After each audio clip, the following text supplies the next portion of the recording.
خبر محزن: انتحار الأسطورة داني ألفيش داخل السجن.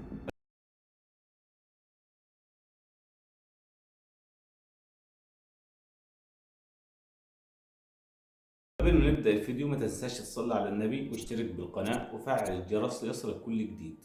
تم سجن داني ألفيش في 22 فبراير الماضي، وحكمت محكمة برشلونة بالسجن 4 سنوات ونصف على النجم داني ألفيش بتهمة الاعتداء على فتاة. وأدانت المحكمة العليا بكتالونيا وقتها داني ألفيش بتهمة الاعتداء على امرأة في ملهى ليلي في برشلونة عام 2022 وقضت بحبسه، فيما ألزمت المحكمة في حكمها على لاعب برشلونة السابق على دفع تعويض للفتاة 160 ألف دولار. كما حكمت عليه أيضا بأمر تقييده لمدة 9 سنوات ونصف وفقا لمجلة فوربس، يعني ما يخرجش بره البلد. وبعد كده رجعت وحكمت عليه المحكمة في وقتنا هذا ب4 سنين ونص.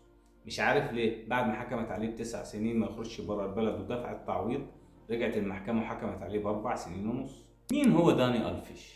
لاعب برازيلي عنده 40 سنة. بدأ داني ألفيش مشوار الكروي مع نادي باهية، ثم انتقل لإشبيلية على سبيل الإعارة عام 2002. لعب داني ألفيش كأس العالم للشباب وحاز على إعجاب كبير من الجماهير، حيث فازت البرازيل بكأس العالم للشباب، وكان داني من أحسن 3 في البطولة. وبعد ذلك قدمت إشبيلية عرض دائم للاعب للانتقال إليها، وفي يونيو 2006 وافق نادي إشبيلية على بيع داني لليفربول، لكن لم تتم الصفقة بسبب قيمتها المادية الكبيرة، وقعد داني في إشبيلية 2 سنين كمان.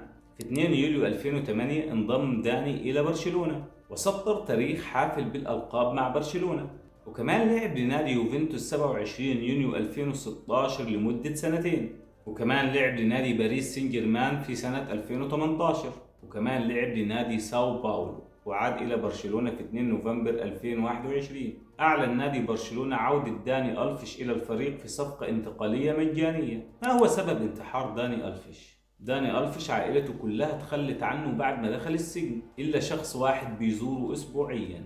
داني اللاعب البرازيلي ما بيعانيش من السجن ولا الوحدة بس، بل كمان بيعاني من ابتعاد الكل عنه، حتى عائلته ما بتزوروش خالص في السجن. حتى زوجته عارضة الأزياء الأسبانية اللي أنهت علاقتها بيه وانهار زواجهم، حسب ما ذكرت صحيفة سبورت الأسبانية بأن الشخص اللي بيزور داني حتى الآن هو بورنو برازل، واحد من أصدقائه، وكان معاه وقت الحادث، وبورنو هو خبير أغذية. وذكرت كمان الصحيفة أن زوجته رغم انفصالها عنه إلا أنها بتزوره على فترات متباعدة، وبررت زيارتها ليه بأنها لن تتركه وحيدا في أسوأ حالاته. هل فعلا انتحر داني ألفيش ولا دي إشاعات؟ صحفي برازيلي أثار الجدل بعد نشر خبر انتحار داني ألفيش داخل السجن في البرازيل، وفي المقابل أوضحت الصحف البرازيلية عدم صحة هذه المعلومة وإن الخبر غير حقيقي.